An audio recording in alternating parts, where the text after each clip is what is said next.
നടിയെ ആക്രമിച്ച കേസിലെ വിധിന്യായത്തിൽ സംവിധായകൻ ബാലചന്ദ്രകുമാറിന്റെ മൊഴിയിൽ സംശയമുയർത്തി കോടതി.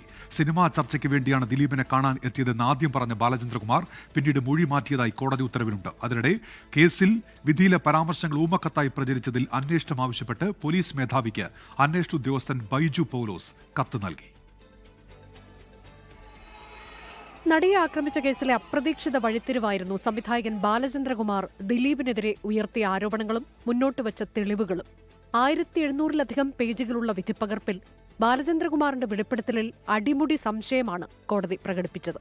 ബാലചന്ദ്രകുമാറിന്റെ മൊഴിയും പ്രോസിക്യൂഷന്റെ വാദവും ചേർന്നു പോകുന്നില്ല.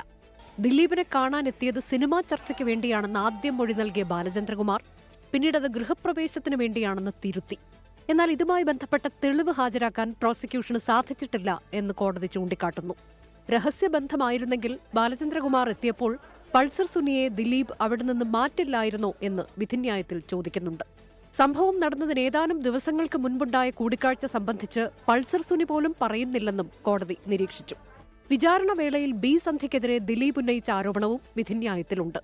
വിരമിക്കലിന് ശേഷം വിധി വരാനായി ബാലചന്ദ്രകുമാറിന്റെ വെളിപ്പെടുത്തലിലൂടെ വിചാരണ നീട്ടിക്കൊണ്ടുപോവുകയായിരുന്നു ബി സന്ധ്യയുടെ ലക്ഷ്യമെന്ന് ദിലീപ് ആരോപിക്കുന്നു. അതിനിടെ കേസിൽ വിധിയിലെ പരാമർശങ്ങൾ ഊമക്കത്തായി പ്രചരിച്ചതിൽ അന്വേഷണം ആവശ്യപ്പെട്ട് അന്വേഷണ ഉദ്യോഗസ്ഥനായിരുന്ന ബൈജു പൗലോസ് DGPക്ക് കത്ത് നൽകി. വിധി പറയുന്നതിന് ഒരാഴ്ച മുൻപ് വിധിയുടെ പ്രധാന വിവരങ്ങൾ ഊമക്കത്തായി ചിലർക്ക് ലഭിച്ചെന്ന് പരാതിയിൽ ചൂണ്ടിക്കാട്ടുന്നു. 24 കൊച്ചി. ലോകത്തെവിടെയായാലും ഏത് സമയത്തും 24 വാർത്തകളും ഓഗ്മെന്റഡ് റിയാലിറ്റി പാക്കേജുകളും എക്സ്പ്ലെയിനറുകളും വിശദമായി കാണാൻ ഞങ്ങളുടെ യൂട്യൂബ് ചാനൽ നിങ്ങൾക്ക് സബ്സ്ക്രൈബ് ചെയ്യാം.